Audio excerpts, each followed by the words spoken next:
It's time for Around the Ozarks News, brought to you by the Springfield-Greene County Park Board, Blue Current, and Thompson Sales. Here are your hosts, Ethan and Sarah Foreheads. Hey, good morning to you on Thursday. Already Thursday. We're flying through this week like we were off Monday or something. I don't know. Yeah, something like that. But we got news to tell you about, so let's get started. All right. We begin with funeral services today in Lake Ozark for the Osage Beach police officer who was killed during a high-speed chase. Officer Felicia Carson was behind the wheel of a patrol car on Saturday on a high-speed chase when she lost control and crashed into a tree, killing her. The 23-year-old man who was leading police on that chase is in jail.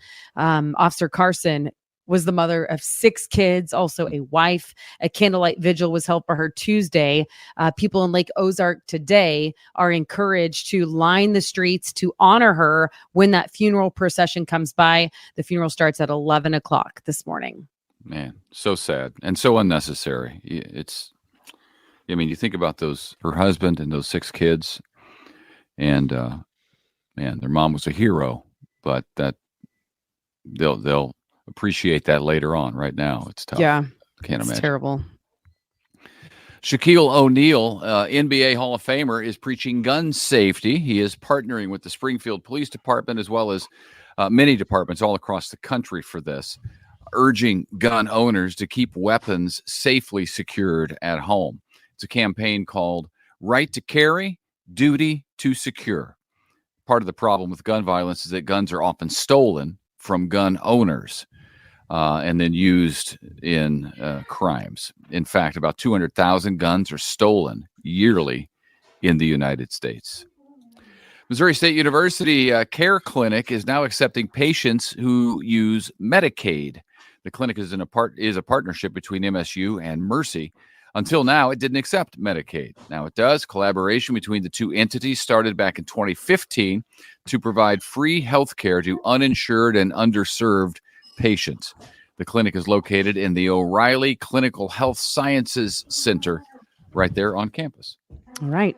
The Save-A-Lot grocery store located on Commercial Street at National is now permanently closed. The store is owned by Pyramid Foods, which owns Price Cutter Stores. That Save-A-Lot opened back in 2011. And the Kansas City Chiefs kick off their NFL season tonight at home against the Baltimore Ravens. Big game. It's a rematch of the AFC Championship game last season, you'll recall. The Chiefs won that game 17-10. Tonight will include the raising of the Chiefs' newest championship banner at Arrowhead Stadium as they start their quest to three-peat, which would be truly incredible. I mean, you talk about dynasty. Yeah, that's awesome. I don't want to jinx it, though. We have a way for you to win Chiefs tickets coming up, so stay tuned. All right. It is appearing to be the year of the fishermen. 4 anglers have broken state records this year with their catches. Frank Reynolds of Lynn, Missouri was the latest.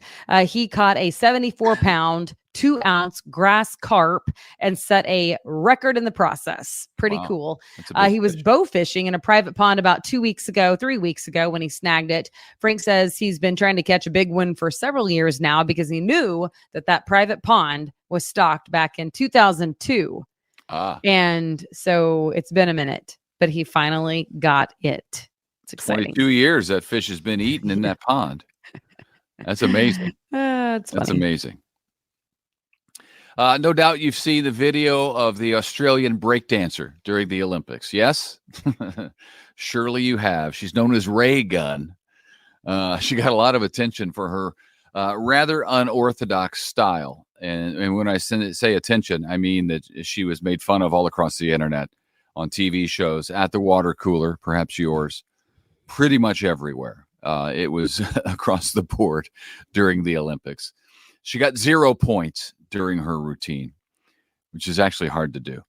Now, Ray Gun is apologizing. And I think this is sad, to be honest with you. She says she's sorry for the backlash against breakdancing that she may have caused. I feel bad for her. I don't think breakdancing should have been in the Olympics to begin with. It's too subjective. That's exactly right. So in her mind, she was great. in the judge's mind, she was not so hot. She got 0 Well, points. it's sort of like American Idol. Like that's why singing is not an Olympic sport, right? Like, I mean, there's a lot of people who can sing well, but who is your favorite? Well, it depends on who you are. Like it's such a subjective thing with no objectivity. There has to be a clear winner, and there's not in singing or in breakdancing. So yes. Well, that's why we've also always blame the East German judges or something for poor gymnastics scores, because gymnastics has a portion of it that is the same. It's subjective, but gymnastics also have, and breakdancing may have this as well. They have things that you have to do, certain moves that get more or less points. Exactly. So some of it is objective, but there is a large subjective part to it. You're right. And I just don't. I never understood why breakdancing. It's not the '80s, so it's not even hot. So I'm not sure why it was an Olympic sport. I do know, interestingly, that breakdancing it debuted in this year's Olympics, but it will not be in the next Olympics in There's a reason for that. 28 in Los Angeles. Interestingly, this wasn't ray gun's fault. So you can't. All you breakers out there, that's what you call breakdancers for short. You can't blame Ray Gun because the decision not to have it at the next Olympics was already made before her memorable performance. Okay. But anyway, I feel bad for her because, nobody likes to be made fun of by literally everyone. But she was, and now she feels like she has to apologize. She didn't have to apologize. Yeah. She made it to the Olympics. The people who should be apologizing, frankly, are the judges in Australia that moved her through. Right. That's who you want to. That's who the problem should be with, not her. She was praised until she got to the Olympics. Right. Anyway. Okay. Tonight, if you want some fun games, how about a little Disney trivia? I bet some people are really good at Disney trivia. I am not one of them. But tonight from 7:30 to 8:30, you can head over to the Village Meeple on Battlefield right near Glenstone. Take part in some good fun. Yep. Also, tonight is the final Cashew Chicken Night of the 2024 baseball season at the Springfield Cardinals game. They are playing the Northwest Arkansas Naturals. And after the ball game this evening, there is a end of season fireworks show. Yeah, season's wrapping up. I hate to see that. It means summer's going away. School started. Our neighborhood pool is now closed, which is such a bummer, man. It was like 90 degrees yesterday. That's what a bummer. My car said, at least. I don't know. It's a bummer because, why not leave neighborhood pools a little open since there's like nothing else going on in there, at least until the good folks can come get it closed. You know what I'm saying? Well, it's warm. As long as it's warm, leave it open. People will go. I don't understand why not. I get it why the Labor Day is the holiday for closing public schools or public pools, because the schools are back in session. Kids aren't going anymore. So it doesn't make them any money anymore. It costs them money because they got to have lifeguards on duty for no one to show up. But neighborhood pools, they don't have lifeguards. It's just really keeping it clean for another 2 weeks. Yeah. How much can that be? Right. All right. But there you go. The final Cashew Chickens night. Also, we are wrapping up today with our Branson Bowl week 2. So if you want to win Chiefs tickets, right now is your time. Go to aroundtheozarks.com. You will need the keyword, which is scenic. You already forgot the keyword? Keyword. Yeah, I forgot the keyword. All right, here we go. The keyword is scenic. Anyway, that's it. You're going to need that to win, because you can go to the website, click on contest, go to Branson Bowl. You'll need the keyword to prove you've been listening to Around the Ozarks. And you can win tickets to the September 15th ball game versus the Bengals. And it's at Arrowhead Stadium. So go ahead and mark your calendar because somebody's got to win. And you will also win some Branson official vacation destination of the Kansas City Chiefs custom gear. Nice. And yes, there you go. So lots to win. And you can participate today because we are announcing the winner tomorrow. We're actually drawing the winner late today.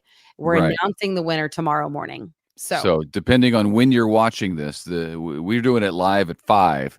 But if you're watching it at 5 p.m., I don't know. That could be trouble. You better get No, that's registered. too late. That's too late. I can tell you. Yeah, right. You're going to need to, listen, if you're watching the news, I mean, at 3 p.m., okay. 5 p.m., no. Okay. Fair Nope, enough. it's 12 hours old. So get registered as quickly as possible when you see this, because the clock is ticking. The clock and is then ticking. Chiefs tickets is going to somebody. Yep. Okay, we will see you back here tomorrow. Thanks so much for joining us, and we hope you have a super great day. Yep. See you on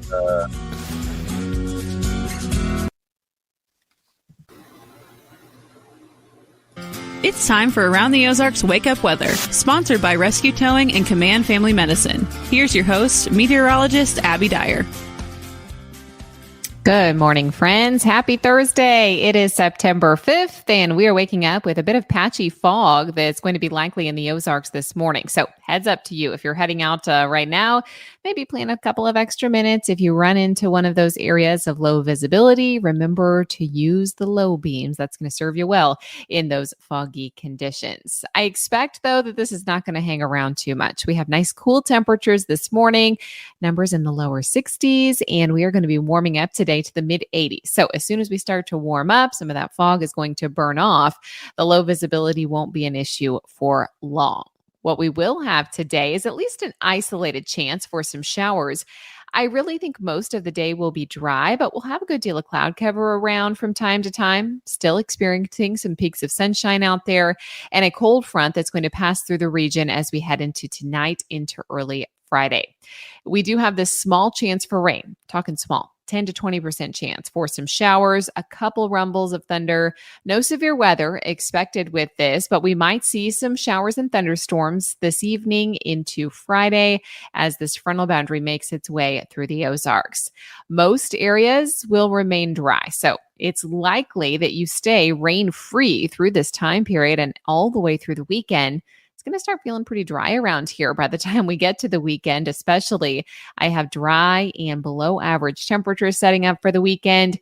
I also have this kind of fall feel to the forecast for the weekend coming up. When we look at the long range outlook, some of the weather models are also showing that we may stay in this cooler than average dry pattern for several days here. In fact, the precip outlook from September 11th all the way to 17th looks like much of the Ozarks and much of the mid and upper Midwest are likely going to experience dry conditions through this time period. Today, I have a high temperature of 85 degrees. Will be partly cloudy in the Ozarks. Cold front comes through tonight. May lead to some isolated showers, a couple rumbles of thunder on Friday. Temperatures will be cooler with highs in the low 80s on Friday. How about high temperatures in the 70s by the weekend? Saturday looking cool, sunny, beautiful across the Ozarks. We will see much cooler conditions, and it's possible that this weekend we see lows in the 40s in a few places as we head into Sunday morning. It'll be a cool start for sure.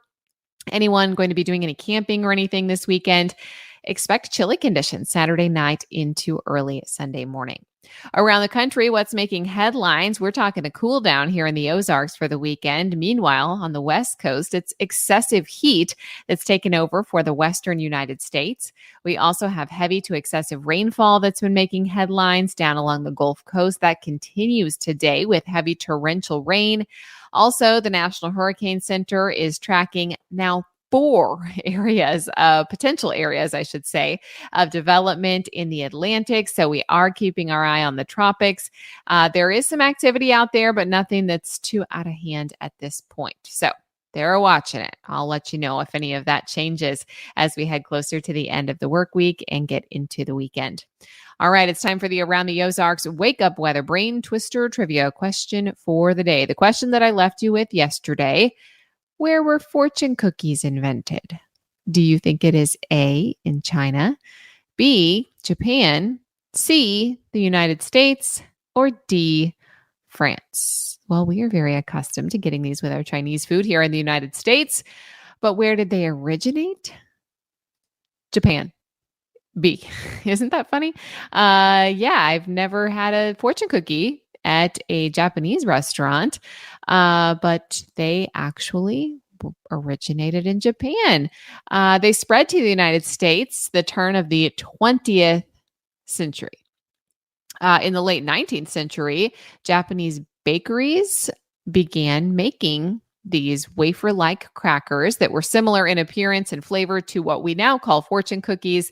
They were often flavored with sesame and miso, and they were savory, more savory, I should say, than what we know as the modern fortune cookies. In the early 1900s, Japanese immigrants in San Francisco and Los Angeles began making these in their bakeries, and they started to spread in the United States. And during World War II, Chinese Americans actually took over the fortune cookie production when Japanese Americans were forced into internment camps and they were being ostracized at that time. So that's kind of when the Chinese Americans took over making these wafer-like crackers. So kind of interesting. I did not find the history of when we started to put fortunes into fortune cookies, but that's the best part. I've never quite liked the taste of fortune cookies myself, but I'll always crack them and eat them because I feel like I need the fortune inside, and fortune can't come true if you don't eat the cookie. Anyway, congrats if Japan was your guess. That is the correct answer to yesterday's Brain Twister trivia question. Here's your next chance to win. Where would you find a car's Prindle? A Prindle. Do you think that is A, on the wheels, B, behind the engine, C, under the car, or D, on the dashboard? You can enter your guess at aroundtheozarks.com. Don't forget the prize this week is a $50 gift card to Habaneros on South Campbell. It's free to enter. Head on over to the website to submit your guess to the Brain Twister trivia question. Thank you so much for listening this morning, and thank you to Command Family Medicine and Rescue Towing for sponsoring Around the Ozarks Wake Up Weather. I hope you have a fantastic day and stay dry today. High temperatures are going to be in the mid-80s. Cooler weather, though. It's on the horizon. Have a great one.